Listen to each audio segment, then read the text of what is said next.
Good day everyone! Today we will be learning about radical expressions. A radical expression is an expression containing a square root, a radicand, which is a number or expression inside the radical symbol. Radical equation is an equation containing radical expressions with variables in the radicands. So for you to understand it completely, here are a couple of things I'd like you to understand about radical expressions. Here, as you can see, it kind of looks like a long division sign, but it's a little bit different. You have a little curve right here, and what we have outside is usually a number, and that number is called an index. You have to make sure you identify that, because remember, just like long division, we have our divisor, dividend, and quotient. So, the number outside is an index. Then we have the radical expression, and then we're going to have a number or a variable or an expression. And here it is. That expression could be raised to a power, or it could not be raised to a power, or it just could be a number. Either way, that is what we call our radicand. So this is the whole thing, and let me give you a clear example. So as you can see, this is a square root of 4x squared. In this expression, we can find the radical sign. So outside the radical sign, you can find the index. In reading a radical, even if there is no number visible outside the radical sign, there is an automatic number, which is number 2. So here in this example, its index is equal to 2. Hence, it is called the square root. Now, this 4x squared is our radicand. Now, how do we simplify radicals? Before going further, it is a plus factor if you as a student memorize or know the 10 perfect square numbers before diving into simplifying radicals. So for all of you who don't know the 10 perfect square numbers, here they are.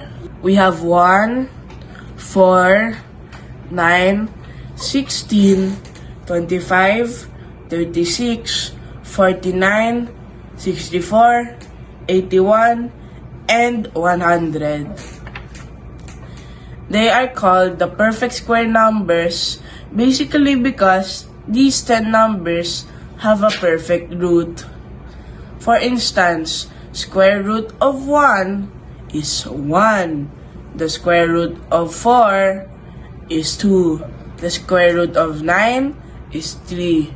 The square root of 25 is 5. The square root of 36 is 6. The square root of 49 is 7. The square root of 64 is 8.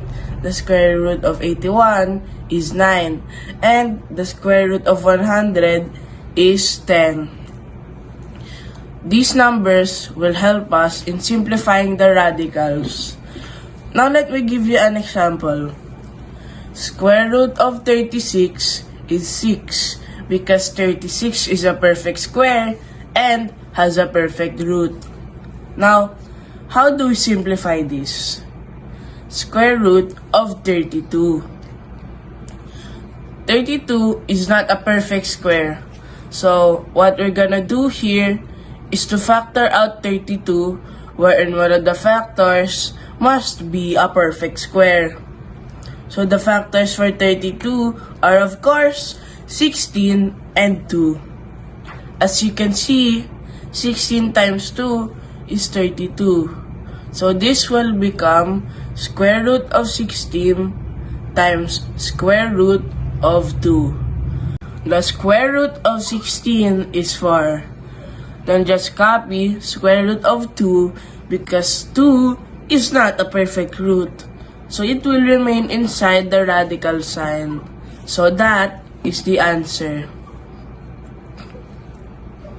Now in this example, square root 4x squared. The index here is 2.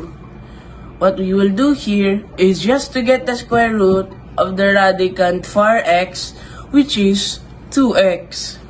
And to those of you who are wondering, where and how did we get the square root of x squared? Here it is. With rational exponent, square root of x squared will become x raised to 2 over 2.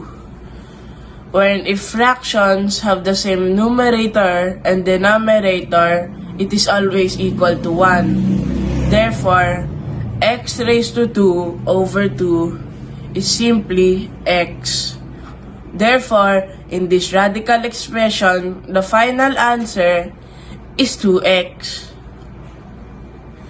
Now, let's modify the first example, which is the square root of 32, which is a non-perfect square, and the perfect square variable, which is x squared.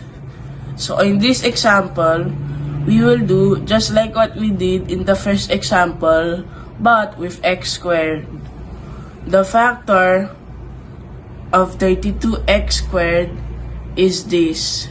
Square root of 16 times 2 times x squared. Now the square root of 16 is 4. The square root of x squared is x, just like what we discussed a while ago. Since 2 is not a perfect root, it will remain inside the radical sign. So the final answer for this one is this. So I hope you guys learned something about radical expressions. I hope that we all develop a passion for learning, for if we do, we will never cease to grow. With that, I say thank you for listening and watching, and may God bless us all with a good day.